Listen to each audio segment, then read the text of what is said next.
Je ne défends pas un homme, je défends la transition. Parce que mon humble avis, la transition n'appartient ni à Assimi, ni au colonel, ni au M5, ni à Choguel.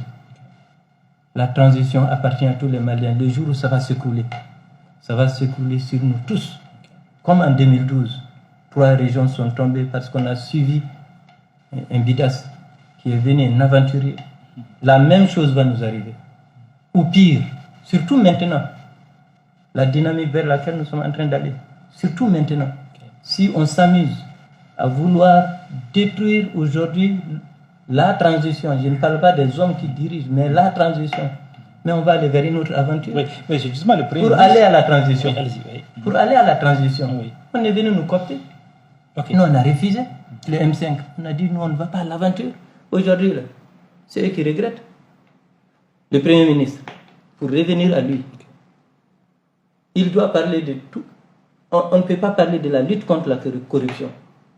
Mettre des gens en exil pendant que lui, il est assis, ce n'est pas possible.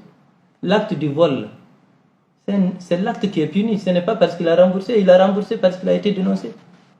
C'est parce que justement, on s'est rendu compte qu'il a pris, qu'il est allé rembourser. Donc lui, normalement, c'est un voleur qui a été pris dans le sac, la main dans le sac, qui est allé rembourser. Et maintenant, parce qu'il a remboursé, on dit qu'il est propre. C'est ce que Kader a dit, Kader Maïga a dit. Qu'il a remboursé, non. Donc, parce qu'il a remboursé, il n'est plus un voleur. Ah non. Moi, c'est ce jour que j'ai été conforté à l'idée que ce monsieur, je ne sais pas pourquoi il le garde. Moi, dès lors qu'il y a des gens qui sont sortis pour dénoncer, et puis il sort, il insulte son bienfaiteur. Il l'a dit. Qui est son bienfaiteur? Son bienfaiteur, c'est Assimi. Il l'a insulté quand? Mais même l'autre jour, il disait qu'il fait des fourrages. Mais en réalité, il parlait d'Assimi, on n'est pas dupe. Il pense insulter l'intelligence des gens. Il dit qu'un homme politique n'est pas fait pour faire des fourrages, c'est la corruption, etc. Lui, qu'est-ce qu'il fait de ces 75 millions de souveraineté?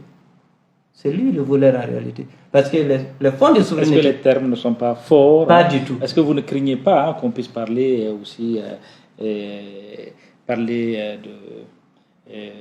propos subversifs Mais je n'en ai pas fait. C'est lui qui a ouvert la boîte à Pandore. Il a dit que quand on est chef d'État, quand on est chef à un certain niveau, on doit accepter d'être critiqué. C'est lui qui l'a dit et c'est pour cela qu'il critique. Donc lui-même, il nous donne l'opportunité de les critiquer. Parce qu'il dit clairement que quand on est chef, ou bien on va dans les champs. Donc tant qu'il est Premier ministre, désormais, nous on peut les critiquer. Et ce n'est pas moi qui dis qu'il est voleur. Je répète ce que les gens ont dit. Dans les émissions, Kassim Tapou l'a dit, d'autres avocats l'ont dit, Batili l'a dit, il n'a jamais contredit. Et ses soutiens, Kader Maïga l'a dit lors d'une émission, pour dire qu'il a remboursé.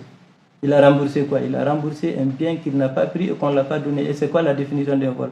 C'est prendre un bien qu'on ne t'a pas donné et qui ne t'appartient pas.